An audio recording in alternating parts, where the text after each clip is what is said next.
സ്വാതി, ഒരു യുദ്ധസമാനമായ സാഹചര്യത്തിലേക്ക് കടക്കാൻ തങ്ങൾക്ക് താല്പര്യമില്ല എന്ന് ഇന്ത്യ ആവർത്തിക്കുമ്പോഴും പ്രകോപനം തുടരുകയായിരുന്നു പാകിസ്ഥാൻ. ആ ഒരു സാഹചര്യത്തിലാണ് തിരിച്ചടിക്കുന്ന സാഹചര്യമുണ്ടായത്. ഇന്ത്യയുടെ ശക്തമായ തിരിച്ചടിയായിരുന്നു കഴിഞ്ഞ ഒരു മണിക്കൂറുകൾ കടന്നുപോയത്. അതിനായിരുന്നു ലോകം സാക്ഷ്യം വഹിച്ചത്.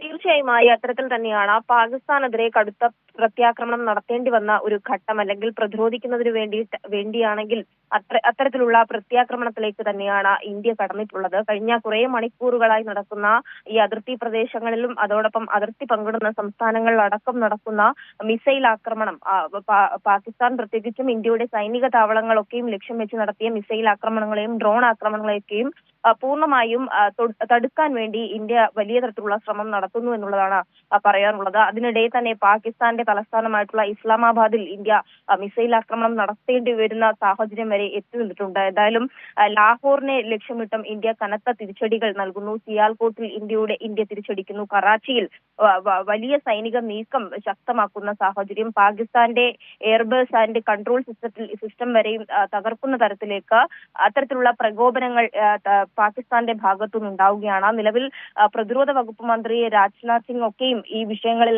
കൃത്യമായ ജാഗ്രതയും അതോടൊപ്പം വിലയിരുത്തലും നടത്തി തന്നെ മുന്നോട്ട് പോവുകയാണ്. രാജ്യത്ത് പാകിസ്ഥാനുമായി അതിർത്തി പങ്കിടുന്ന വിവിധ സ്ഥലങ്ങളിൽ ബ്ലാക്ക് ഔട്ട് അടക്കം പ്രഖ്യാപിച്ചുകൊണ്ടായിരുന്നു വലിയ ആക്രമണങ്ങൾ നടത്തിക്കൊണ്ടിരുന്നത്. ഈ അമൃത്സർ, പത്താൻകോട്ട്, അതോടൊപ്പം തന്നെ ബാർമർ, മാദ, ശ്രീനഗർ, ജമ്മു ഉൾപ്പെടെയുള്ള പ്രദേശങ്ങളിൽ വലിയ തരത്തിലുള്ള ബ്ലാക്ക് ഔട്ട് പ്രഖ്യാപിച്ചിട്ടുണ്ടായിരുന്നു. നിലവിൽ പാകിസ്ഥാൻ ഏകദേശം 8 മിസൈൽ വിക്ഷേപിക്കുകയും അതിനെയൊക്കെയും ഇന്ത്യ തടുക്കുകയും ചെയ്ത സാഹചര്യമുണ്ട്. എല്ലാ മിസൈലുകളെയും ഇന്ത്യയുടെ വ്യോമ പ്രതിരോധ യൂണിറ്റുകൾ തടഞ്ഞുകൊണ്ട് പ്രതിരോധം തീർക്കുക തന്നെയായിരുന്നു. അതിർത്തിയിൽ അത്തരത്തിൽ നേർക്കുനേർ വലിയ തരത്തിലുള്ള പ്രകോപനവും തിരിച്ചടിയും ഉണ്ടാകുന്ന സാഹചര്യമാണ്. അത്തരത്തിൽ പ്രകോപനം തുടരുക തന്നെയാണ്. പാകിസ്ഥാന്റെ പ്രധാനപ്പെട്ട യുദ്ധവിമാനങ്ങളൊക്കെയും ഇന്ത്യ തകർത്തിട്ടു എന്നുള്ളത് ഈ ഒരു പ്രത്യാക്രമണത്തിന്റെ ഭാഗമായി എടുത്തു പറയേണ്ടതാണ്. അതിർത്തി സംസ്ഥാനങ്ങളിലെ വിവിധ ഇടങ്ങളിൽ ഇപ്പോഴും ആക്രമണം തുടരുന്ന സാഹചര്യമുണ്ട്. ഇതിനിടെ തന്നെ ജമ്മു കാശ്മീരിലെ ഉറിയിൽ നടത്തിയിട്ടുള്ള ഷെല്ലാക്രമണത്തിൽ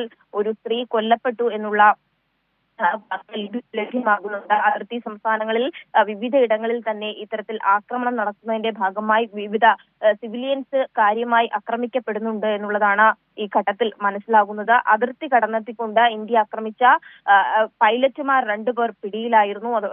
അത് രാജസ്ഥാനിലെ ജയ്സാൽമീറിൽ നിന്നും ജമ്മുവിൽ നിന്നുമാണ് പിടിയിലായത് എന്നുള്ളതാണ് മനസ്സിലാക്കാൻ കഴിയുന്നത്. എന്തായാലും തിരിച്ചടിക്കാൻ തന്നെ ഇന്ത്യ തയ്യാറായ ഒരു ഘട്ടത്തിലേക്ക് തന്നെ വരികയാണ്. വ്യോമ പ്രതിരോധത്തിനായി തയ്യാറെടുത്ത ഇന്ത്യൻ യുദ്ധവിമാനങ്ങളൊക്കെയും അത്തരത്തിൽ സജ്ജമായിട്ടുണ്ട്. പാക് വ്യോമാക്രമണം നേരിടാൻ S-400 അതോടൊപ്പം L-70, Su-23, ഷിൽക്ക തുടങ്ങിയ ഒക്കെയും തന്നെ സജ്ജമായി തന്നെയാണ് മുന്നോട്ട് പോയിക്കൊണ്ടിരിക്കുന്നത്. സിവിലിയൻ കേന്ദ്രങ്ങൾക്ക് നേരെ ഉണ്ടാകുന്ന ആക്രമണത്തിൽ പൂർണ്ണമായും അതിനെയൊക്കെയും തടുക്കാൻ വേണ്ടി കൃത്യമായുള്ള ഇടപെടൽ സൈന്യത്തിന്റെ ഭാഗത്തുനിന്ന് ഉണ്ടാകുന്നുണ്ട്. ഇസ്ലാമാബാദ്, പെർഷ്വ, കറാച്ചി, ലാഹോർ തുടങ്ങിയ നഗരങ്ങളിലേക്കാണ് ഇന്ത്യ ഇതിന്റെ ഫലമായി തിരിച്ചടി നടത്തിയിട്ടുള്ളത്. രാത്രി ഏകദേശം 8 മണിക്ക് ശേഷം ഇത്തരത്തിലൊരു നിരന്തരമായിട്ടുള്ള പാകിസ്ഥാന്റെ പ്രകോപനം ഉണ്ടാവുകയും അതിന്റെ തൊട്ടടുത്ത നിമിഷം തന്നെ തിരിച്ചടികൾ ഇന്ത്യ ആരംഭിക്കുകയും ചെയ്തിരുന്നു. എന്തായാലും വ്യാപകമായിട്ടുള്ള ആക്രമണങ്ങളും അതോടൊപ്പം പ്രകോപനങ്ങളും തന്നെയാണ് ഉണ്ടായിക്കൊണ്ടിരിക്കുന്നത്. ഇന്ത്യയുടെ നേരത്തെ സൂചിപ്പിച്ച പോലെ സിവിലിയൻസ് കാര്യമായി തന്നെ ആക്രമിക്കപ്പെടുന്നു. ഇന്ത്യയിലേക്ക് അത്തരത്തിലൊരു സൈനിക താവളങ്ങളും അതോടൊപ്പം സിവിലിയൻസിനെയും ലക്ഷ്യമാക്കി തന്നെയാണ് പാകിസ്ഥാൻ ആക്രമണം നടത്തുന്നത്. അതുകൊണ്ട് തന്നെ കടുത്ത പ്രതിരോധം ഇന്ത്യക്ക് തീർക്കേണ്ടി വരുന്നു എന്നുള്ളതാണ് ഈ ഘട്ടത്തിൽ പറയുവാനുള്ളത്. അതോടൊപ്പം തന്നെ ലാഹോർ, ഡിയാൻകോട്ട്, റാവൽപിണ്ടിയിലും ഒക്കെയും ഇന്ത്യ വലിയ തരത്തിൽ പ്രത്യാക്രമണം നടത്തി.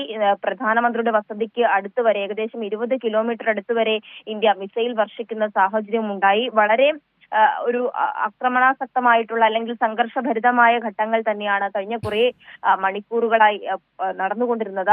പാകിസ്ഥാന്റെ പ്രധാനമായിട്ടുള്ള നാവിക താവളങ്ങളിൽ മിസൈൽ ആക്രമണം നടത്തി ഇന്ത്യൻ വിമാനവാഹിനി കപ്പലായ INS വിക്രാന്ത് അത്തരത്തിൽ മിസൈൽ ആക്രമണം നടത്തിയിട്ടുണ്ട്. പാകിസ്ഥാന്റെ തീരപ്രദേശത്ത് വലിയ തരത്തിലുള്ള നാശനഷ്ടങ്ങളും മിസൈൽ ആക്രമണവും ഉണ്ടാക്കിയതായിട്ടുള്ള റിപ്പോർട്ടുകളാണ് നമുക്ക് ലഭ്യമായിട്ടുള്ളത്.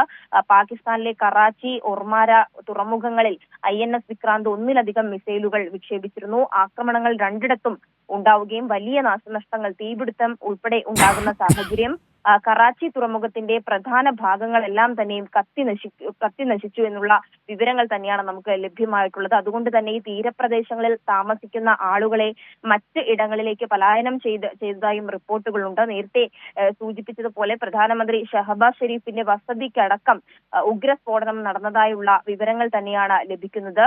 പാക് പ്രധാനമന്ത്രിയെ സുരക്ഷാ കേന്ദ്രത്തിലേക്ക് മാറ്റിയിട്ടുണ്ട്. പാക് അധീന കശ്മീരിലെ മുസഫറാബാദിൽ വൻ സ്ഫോടനങ്ങൾ നടന്നതായാണ് റിപ്പോർട്ടുകൾ ലഭിക്കുന്നത്. പാകിസ്ഥാനിലെ ലാഹോർ, ഇസ്ലാമാബാദ്, കറാച്ചിയിലൊക്കെയും വലിയ തരത്തിലുള്ള തിരിച്ചാക്രമണം ഇന്ത്യ നടത്തി വരികയാണ്. പാക് പഞ്ചാബിലും ഇന്ത്യ തിരിച്ചാക്രമണം നടത്തുന്നുണ്ട്. അത്തരത്തിൽ ഇന്ത്യയും പാകിസ്ഥാനും തമ്മിൽ രൂക്ഷമായ സംഘർഷം തുടരുന്നതിനിടെ തന്നെ പാകിസ്ഥാനിൽ സൈന്യത്തിനുള്ളിൽ മറ്റു ചില അട്ടിമറികൾ നടന്നിട്ടുണ്ട് എന്നുള്ള റിപ്പോർട്ടുകൾ ലഭ്യമായിരുന്നു. പാക് സൈനിക മേധാവി ജനറൽ അസീം മുനീറിനെ സൈന്യം കസ്റ്റഡിയിലെടുത്ത് അജ്ഞാതമായിട്ടുള്ള ഇടത്തേക്ക് മാറ്റിയെന്നാണ് പാകിസ്ഥാനുമായി ബന്ധപ്പെട്ട ഉന്നത വൃത്തങ്ങളെ തന്നെ ഉദ്ധരിച്ചുകൊണ്ട് മാധ്യമങ്ങൾ റിപ്പോർട്ട് ചെയ്തിട്ടുള്ളത്. അസീം മുനീറിനെ രാജ്യദ്രോഹ കുറ്റം ചുമത്തിയെന്നും സൈനിക കോടതിയിൽ വിചാരണ നേരിടേണ്ടി വരുമെന്നും അടക്കമുള്ള റിപ്പോർട്ടുകൾ പുറത്തു വരുന്നുണ്ട്. എന്നാൽ അത് സംബന്ധിച്ച കൂടുതൽ സ്ഥിരീകരണങ്ങൾ ലഭ്യമാകേണ്ടതുണ്ട്. Chairman joint chief of staff committee അതോടൊപ്പം തന്നെ ജനറൽ ഷഹീർ ഷംസാദ് മിശ്ര പാകിസ്ഥാന്റെ പുതിയ സൈനിക മേധാവിയായി ചുമതലയേറ്റു എന്നുള്ളതാണ് ഏറ്റവും സുപ്രധാനമായിട്ടുള്ള വിവരം. അതോടൊപ്പം ഈ നേരത്തെ സൂചിപ്പിച്ച പോലെ പാക് പ്രധാനമന്ത്രിയെയും മറ്റ് സ്ഥലങ്ങളിലേക്ക് മാറ്റിയിട്ടുണ്ട്.